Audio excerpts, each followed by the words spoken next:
corporate career. And there's a fire deep inside.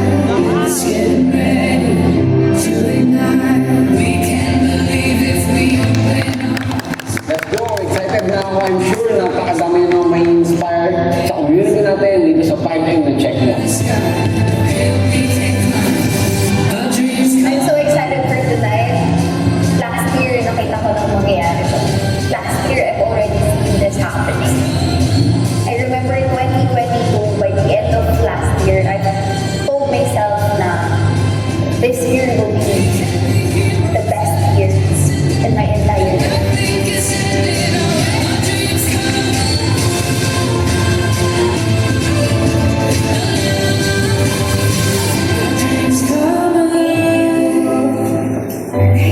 This is my check, all under my name. September 20, 1,027,000. September 22, 1,034,000.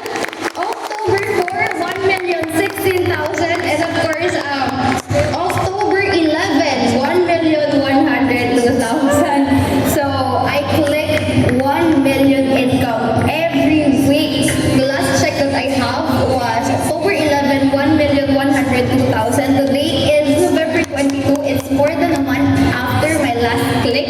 So, papakita ko sa iyo yung laman ng BTC ko. It's the orbixbigdos.com, which is our BTC.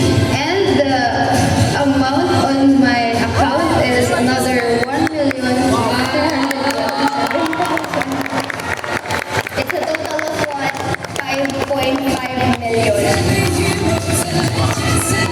This is, one for the books. This is my highest check in my entire career in this community. Yung happiness ko and yung achievement, yung fulfillment in my heart, it's overflowing right now. Sobrang akong papasalamat sa inyo, Tarahya, kasi yung time na walang-wala kami, hindi namin alam kung saan kami pupunta. Pero kayo humanap sa amin, para sa akin, ikaw yung hero namin. Naniwala niya kami na kaya din namin gawin yun. At tutulungan niya kami na marating din namin kung ano yung nagawa namin. Pinakita ko sa amin na kaya. So, ibig sabihin, meron at meron susunod. Kami naman yung next. Bata pa lang tayo, ikaw na yung nagbigay sa akin ng vision, ikaw na yung nagbigay sa akin na walang imposible, nangyari na, yung checking mo 5.5 million, sobrang proud na proud ako sa iyo. I am now so confident that I am a better guide to each and everyone in this community because I earned this, not just the income, but I earned what I have right now. In 21 months, we've created 20 plus millionaires. Congratulations to the millionaires in our community. You are the co-creator of your own life. You create your own destiny. Yung income mo, it should be your decision. This income, it's my decision. If you want your 2020 change, submit yourself to your dreams. Lumapit ka sa taong nakagawa. Lumapit ka sa taong tutulong sa iyong magawa mo yun. Pagplanuhan nyo na. One thing I know, it will be grand. It will be massive. It will be unstoppable. Lagi mong tatandaan to. Now, when there's a setback, there's a greater comeback. Whenever meron hindi magandang sitwasyon yung nangyayari sa'yo,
today.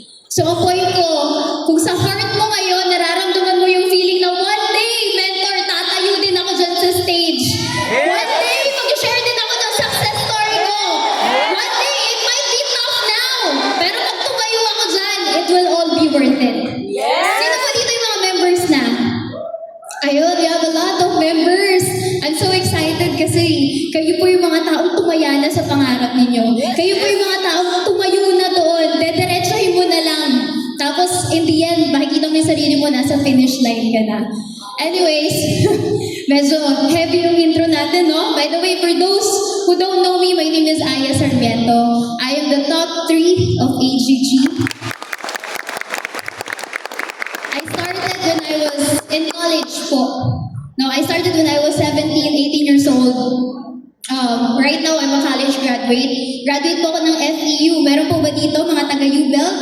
Hello sa inyo kung may mga taga-U-Belt dito. I graduated back in, I guess, 2018. So, that was almost 8 years ago. Tagal na pala. Hindi ko po naranasan magtrabaho dito sa Pilipinas because when I was in college, I had the opportunity to go abroad para mag-OJT sa US. So I did stays in the States for, I think, mga ilang months din. I was already earning 6 figures at that time. Pero, nag-invite po ako sa community na to, and one thing that I learned is that kahit anong sipag ko nung nasa States ako, I was there for a few months. Dumating po ako doon, 20,000 ang laman ng bank account ko. Umuwi po ako 40,000. So for the past few months that I was there, even if I was earning 6 figures, wala po ako naiipon. Why? Kasi yung kita ko po, gastos ko din. Marami pong tao, lalo na pag alam nating OFW, feeling natin maraming income yan, maraming pera yan. Pero in reality po, yung income mo dollars, pero yung gastos mo dollars din. Until I found this opportunity. And you know what I learned? Sabi, dito, pagka may trabaho ka, nung nasa States ako, pag may trabaho ka, kahit gaano ka kasipag, kahit ang pasok, 7 a.m., 6 a.m., nandun ka na, every 15:30, same pa rin kayo ng sahod na nakukuha. Samantalang sa business na to, the more effort that you will give, the more income that you will receive. So, sa business, sige po, tuloy nyo. So, sa business, you are compensated by the effort na binibigay mo. Versus sa trabaho, sabi ko, ilang taon ako magtatrabaho, ilang months na ako nandito, wala akong naiipon. How long do I want to keep this life? And so, umuwi po ako ng Pilipinas. I was only supposed to stay here for a few months. Tapos babalik po ulit ako ng States. Pero hindi na po ako bumalik doon. Instead, I started this journey. Why?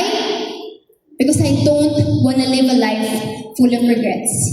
Ayoko dumating yung moment na 10 years, 20, 30 years from now, I will tell myself na sana binigyan ko ng chance yung sarili ko. Because I was there, tinitingnan ko yung buhay ng mga kasama ko. Pagod, puyat, everyday, income every 15-30, sabay paulit-ulit yung nangyayari sa life namin. Pero tinignan ko po yung buhay ng mga nandito sa AGG. Sabi ko, ang ganda ng buhay nila. Nagtatravel sila sa iba't ibang bansa, kumikita sila ng 6 figures, ang gaganda ng kotse nila, nadadala nila yung pamilya nila sa iba't ibang bansa. Sabi ko, gusto ko yun. I want to live like that. I want a life like that. So iniwan ko po yung work ko abroad, iniwan ko yung opportunity ko to go there, and sinimulan ko po yung journey ko sa AGG, and sinabi ko sa sarili ko, eto na yun. Years from now, dalawa lang yung sasabihin ko sa sarili ko. Either buti na lang, or sana pala. Buti na lang, ginawa ko, or sana pala, ginalingan ko. Kasi, you only make one decision, one right decision, and that can change the course of your life forever. And so, when I started, I remember telling myself, kailangan kong aralin lahat, kailangan galingan ko, kailangan kabisado ko muna bago ko mag-join. Meron po ba ditong ganon? Yung medyo nagdadalawang isip ko mag-join kasi iniisip mo parang gagalingan ko muna, parang aralin ko muna bago ko siya simulan. But you know what? When I started, I remember the person who invited me, sabi niya sa akin, hindi mo kailangan maging magaling agad, kailangan mo lang simulan. Hindi mo kailangan maging perfect agad. Kailangan lang simulan mo yung journey mo kasi along the way, it will mold you into a better version of yourself. And pag nakuha mo na yung better version ng sarili mo, yung income dadating at dadating yan sa'yo. So tandaan mo yan. I'm a very perfectionist person. Pero kailangan ko kung i-let go yung feeling na ganun. Kailangan kong ilagay yung sarili ko doon. I have to put myself out there. I have to get out of my comfort zone.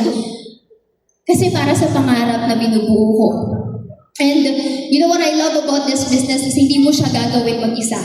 Kung katabi mo yung coach mo, pwede bang isang thank you coach lang? Nung katabi mo yung coach mo ngayon, kung ako yan, magpapasalamat na ako ngayon. Kung ako katabi ko yung coach ko, pinikis ko na yung coach ko ngayon. No, because sila yung kasama mo sa journey mo. Sila yung kasama mo pag-angat. Alam mo yung feeling na nahihirapan din sila, pero they have to be strong in front of you. Yes. I did that. Ganyan yung nararamdaman nila sa'yo. Pagka feeling ko, kinukulit ka nila, ma'am, sir, attend ka dito kahit ayaw mo attend. It's because nakikita nila yung sarili nila sa'yo and gusto nila yung life mo magbago din kasabay nila. Kaya kung in-invite ka ngayon, tapos yung coach mo, feel mo parang hindi niya pa nakuha yung peak ng career niya, I'm telling you, sabayan mo siya. Huwag kang aalis. Kapit ka, sabayan mo siya. Kasi dadating yung time pag nagtatawa tayo na sa stage siya, nagtutok na yan, nag-share na ng story niya yan, kasama ka na niya kasi kasama ka na niya dun sa top 50 na. Merong dalawang tao dito sa event na to ngayon. Yung isa, sabi niya, sige na nga, nandito na rin naman ako makikinig na ako.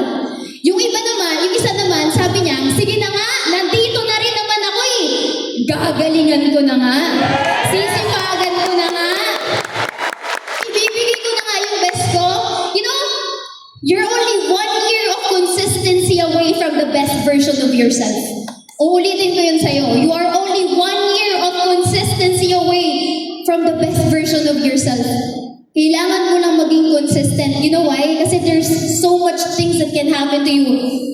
In any moment, in the decision you make can change the course of your life forever. Sabi nga po ng naunang speaker sa akin kanina, di ba? Pansin niyo, pareho lang kami ng mga sinasabi. It's only one decision. And I want to show you an overview of what happened in my life after I made that decision. Okay lang ba yun? Yes! Nag-promise po kasi ako last time. Nung time na pumunta ako dito, I was only the support, di ba? Sinupport ko lang po yung fiancé ko. Tapos, di ba, sabi nila, ako naman daw next. Ako naman ang next na mag-share. So, tinupad ko lang po yung promise ko. Pero since nandito na rin naman ako, ipakita ko na sa inyo lahat. Okay lang ba yun?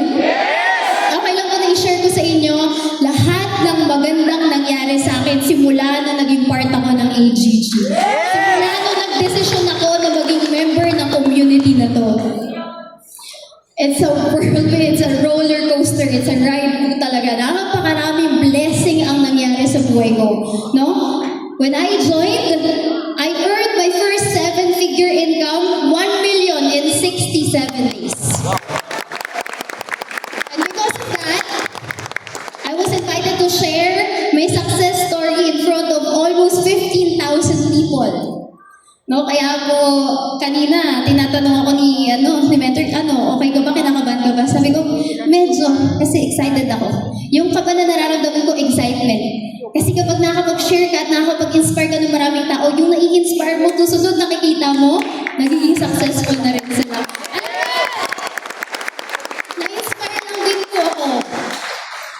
Noong mga moments na nagsisimula ako, umupo lang din ako dyan, nakinig lang din ako, na-inspire lang din ako sa mga story nila. At sinabi ko lang din sa sarili ko, next, ako naman. Ako naman. I want you to tell yourself that right now. Ako naman. Lord, enough na yung mga moments na sinasabi ko na congratulations sa kanila. Ako naman. Taon ko naman to. It's January 18, 2026. You have the rest of the year para simulan mo yung journey mo. Alam mo yung day 1 mo? It's not the day na na-include yung account mo.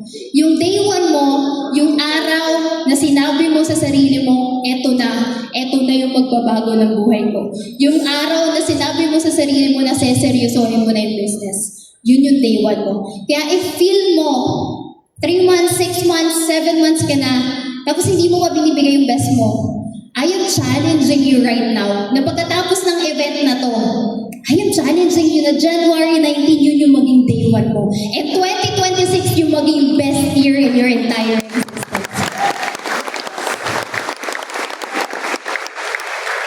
On my first year, I became part of the Elite 50. On my second year, I was the top 6 of AGG.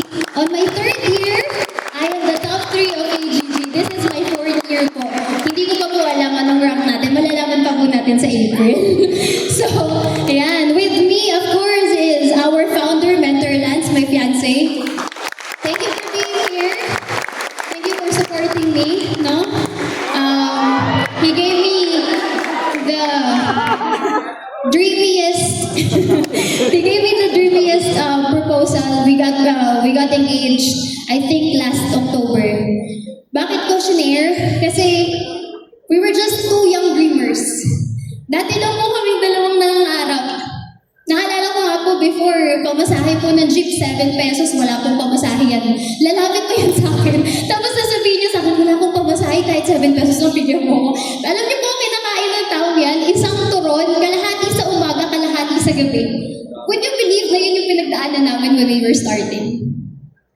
Tapos, right now, the life na binigay sa amin ng company natin, ng AGG. Kaya alam mo yung life mo, pwede talagang from 0 to 100 will to it. Lalo-lalo na malapit na yung Valentine's. Yun. Sino dito yung mga single? Nakilaming single. Ayan. Kung single ka pa, no? Kung single ka pa, make sure na yung taong pipiliin mo yung may pangarap sa buhay. Hindi kailangan maging mayaman, pero kailangan yung may patutunguhan kayong dalawa. Kailangan yung may pangarap siya sa buhay. Yung, lalo-lalo na, sino dito yung mga babaeng single? Tandaan mo to, you are the diamond, you are the prize.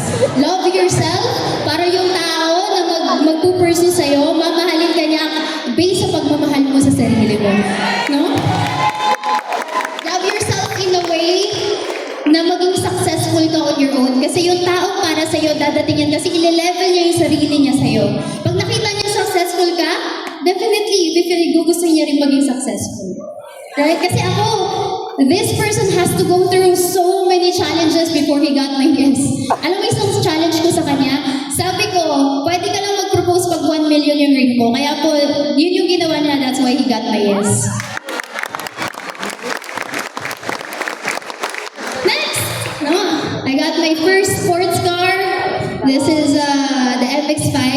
I remember when I was driving this car, alam mo, it's not just about the car. It's about the story behind it.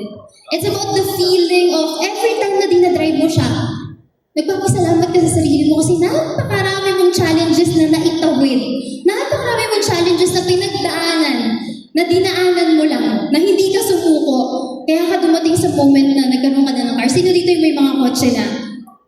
Yun no, ang dami, di ba? So, I know you feel what I feel. Na every time na dinadrive mo yung car mo, sinasabi mo sa sarili mo, buti na lang self, congratulations. Kasi dito yung mga gustong magkakotse. Tandaan mo to, pag dinalingan mo ngayong taon, anything can happen. Pwede nagsimula yung taon na to, wala kang kotse, pero matatapos yung taon na to na dinadrive mo yung first car mo. Ayan, so from MX-5, I got my second car, I think third, fourth car na to, I got my, the one that we have right there, yung Porsche. So this Porsche Macan, I remember, first year ko ata yun. Tapos, nakita ko siyang dinadrive ng CEO. Tapos sabi ko, ang ganda-ganda ng kotse na yun. It's like it speaks to me. Parang sinasabi niya na ang ganda-ganda ng kotse na ito, bagay na bagay ito sa'yo. Kasi nung moment na yun, nagsisimula pa lang ako. Ano pa lang yun, hindi pa ako kumikita even my first 30,000 income wala pa. Pero naalala ko, nakita ko yung car na yun, and I remember telling myself, sabi ko, one day I will drive that car. One day. Tapos nagpa-picture lang ako sa car na yun. Tapos after ng picture na yun, after ilang years, when I got this car, nabalikan ko yung picture. Same. Porsche Macan na kulay white. Hindi ko na natandaan, pero nabalikan ko yung photo na yun. Sana nalagay ko dito eh. I got after that, of course, mahilig po ako sa property. Sino mahilig sa property? Ayan, yung mga trentahin yan. Halata magta-trenta na. Anyways, mahilig po ako sa property. Pero hindi, bata pa ako. The first time I got my first property, no? Kasi bata ako nagsimula eh. I was almost 18 when I started. So I got my first property, my second property, my third, my fourth, my fifth, my sixth, my seventh, my eighth, 9, 10, hindi ko na alam. Pang ilang property na ba to? Pang ano na to? Itong nandito sa photo na to, I think this is my 11th property. Kasi kung lumaki ako, ay, 12. Ayan na, hindi na natandaan. Kasi kung lumaki ako na, yung house namin, it was on top of my lola's house. So yung bahay namin, tinayo siya sa ibabaw ng bahay ng lola ko. So growing up, I always dreamed na sabi ko, one day makakabili din ako ng lot na nakapangalan sa amin. One day magkakaroon din kami ng bahay na nakapangalan sa amin. Well, hindi ko pala na-add dito. Bumili din kami ng house kasama ng parents ko. Doon sila nakatira ngayon kasama yung mga kapatid ko. Tapos, bukod doon, ito kasi sa Antipolo to eh. So this is in Antipolo. There is one subdivision na ang ganda ng view, no? Ang ganda ng view. Favorite ko yung view dyan. Diyan ko kasi itatayo yung rest house. So, bala ko siyang tayo either this year or next year. So, itong Antipolo na to, meron isang subdivision na sobrang dami yung magandang view. And I remember, the first time I went there, bumili ako 2 lang. Ngayon, meron akong part doon sa subdivision na gusto ko yung view pero walang available na lot. After mga 1 to 2 months, tumawag sa akin yung agent, "Ma'am, available na yung gusto mong posisyon." Sabi ko, "Sure ka? Sige, punta ako." Pagpunta ko doon, yung posisyon ng lot, 2 yung available, left and right. Ngayon, pagpunta ko sa left, ang ganda ng view. Pagpunta ko sa right, ang ganda rin ng view. Pagdating sa gitna, sabi ko, mas maganda yung view dito sa gitna. So, tinanong ako nung agent. Sabi niya, "Ma'am, anong bibilin mo? Yung left o yung right?" Sabi ko, "Hindi ako makapag-decide eh. Left, right? Total, 1 left, 1 right, 1 5 naman. Sige, kunin ko na 2." Naging 4. O yun, after ilang months, meron na naman ulit. Kaya umabot to 6 ang lote ko sa isang subdivision. Gusto mo ba yun? Ayun, di ba? And all because of AGG, all because of our business, all because of my decision to be part of this community. No? And hindi lang doon, even dito sa SSN, sino nakapunta ng KM90? Sa Laguna. This is in Laguna, by the way. KM90, katabi niya. Yan, katabi ng KM90, yung overlooking lot doon. And then this, I got po, kailan ko ito nabili mentor? Nung isang araw. Kakapost ko lang ito ngayon. Ngayon, bago kami pumunta, pinost ko, this is in Eastwood.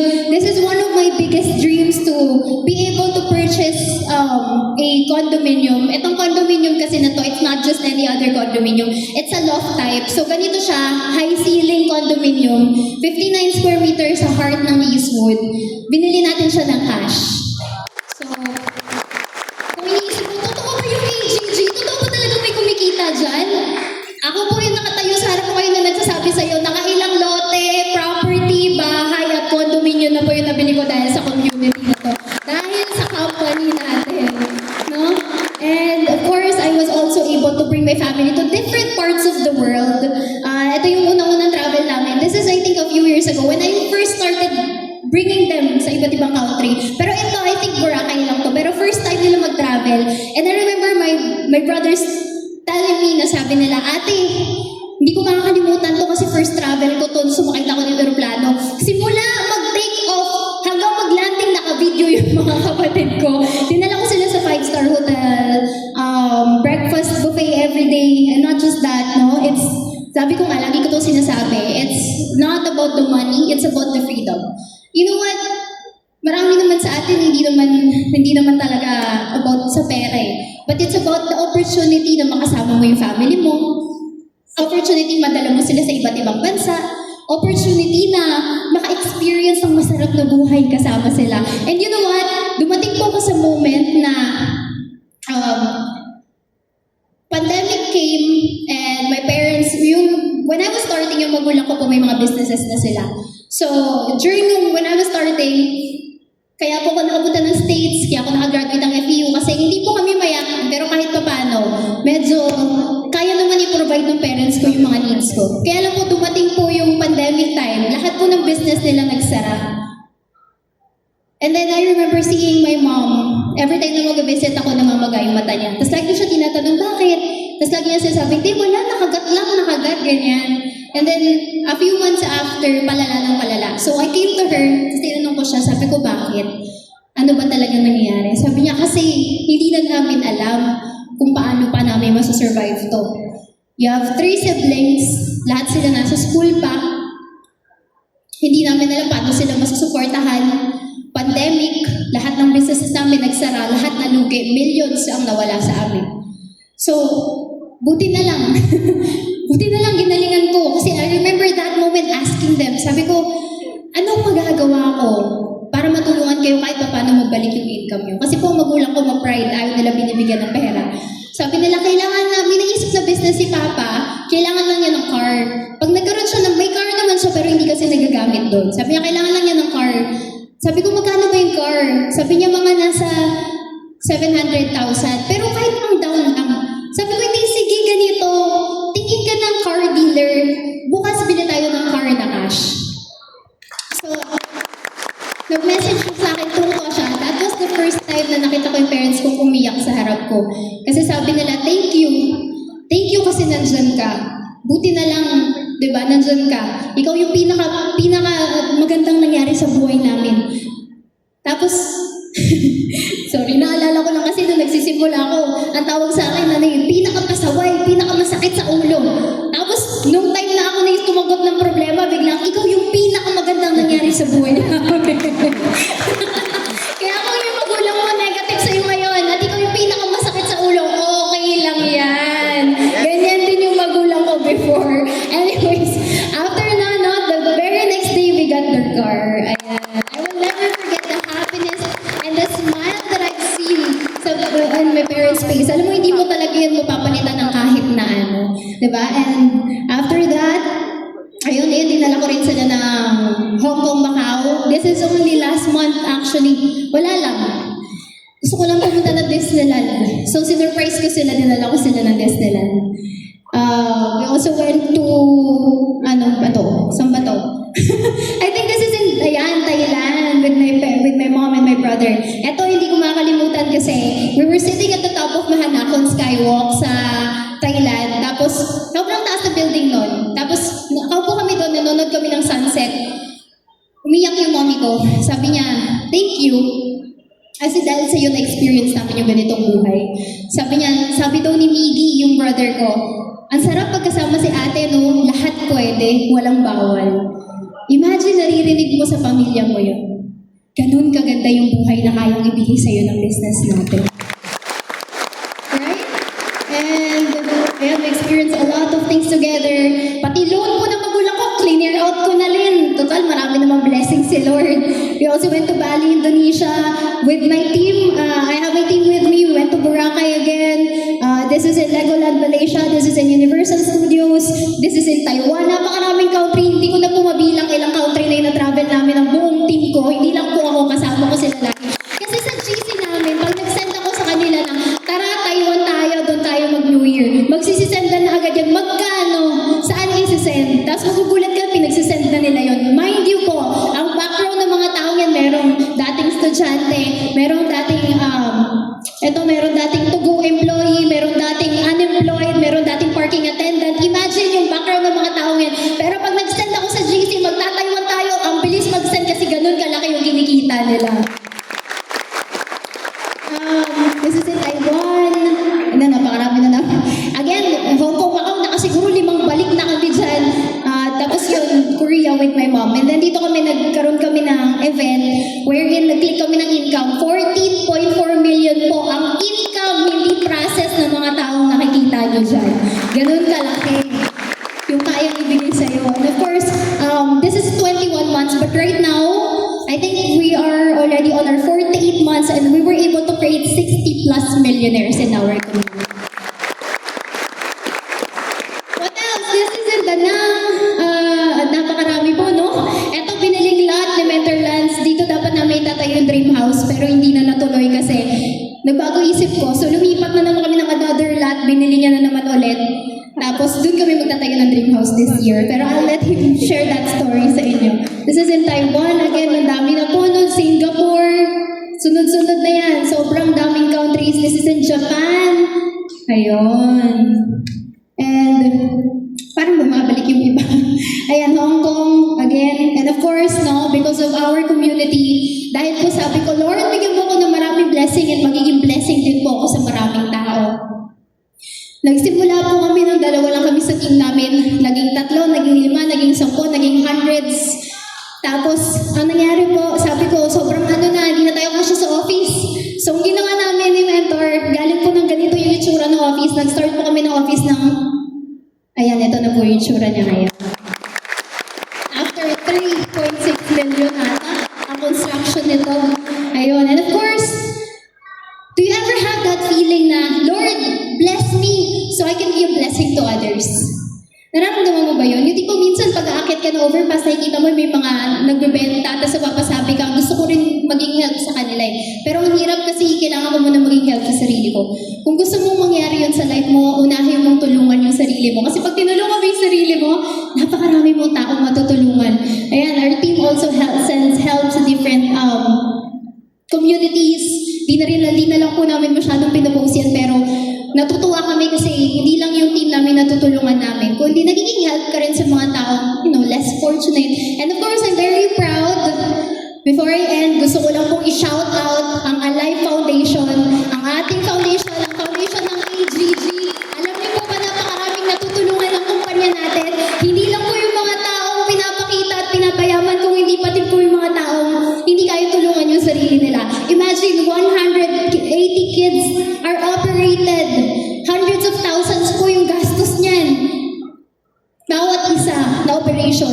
Pero nagawa po ng company natin 180 na bata ng operahan dahil sa ASG. Huh?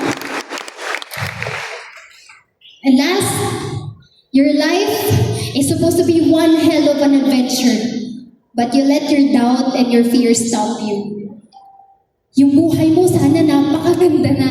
Yung life mo sana ang colorful na. Sana yung 2026 mo, sana ito na yung year na hindi mo makakalimutan. Pero hinahayaan mo kasi na yung doubt mo and yung takot mo yung manguna sa'yo. This year, I challenge you. This year, lahat ng nakikinig sa event na to, hindi ako pumunta ilang oras magbiyahe para lang mag-talk dito nang wala. Gusto kong i-challenge ka bago ko bumaba sa stage na to. Let this year be the best year in your entire existence. I am challenging you na sa dami ng events at sa dami ng speakers na narinig mo, sana ikaw yung natap ko. Sana ikaw yung isa sa mga taong pagkatapos ng event na to, after 6 months, after 1 year, lalapit ka sa akin, Mentor, naalala ko yung talk mo. Ngayon, Millionaires Club na ako. Alam mo, yung slide before this, ang sinabi ko, I refuse to be the victim of my past. Whatever it is that you did in the past, ako din po, ang dami kong hurtful na past. Pero I refuse to be the victim of my past. Anything na pagkakamali na nagawa mo before, that was long gone. Ang importante kung nasaan ka ngayon at kung saan ka papunta. Kung ano man yung background mo, it doesn't matter. Maganda yung background mo, graduate ka, hindi ka graduate, kahit na anong sitwasyon mo sa buhay mo, it doesn't matter. Ang importante, nasan ka ngayon at saan ka papunta. And I truly believe in you. I truly believe na ang tao, kapag may pangarap, lahat posible. Naniniwala ka ba doon? Yes! Naniniwala ako. Of course, thank you so much for listening. Thank you so much for being here. My name is Aya Sarmiento. Follow me on my social media. Let's be friends. I share about inspiration and my journey here. Thank you so much, everyone. This is Aya Sarmiento saying, you only live once, but if you do it right, once is enough. Thank you so much.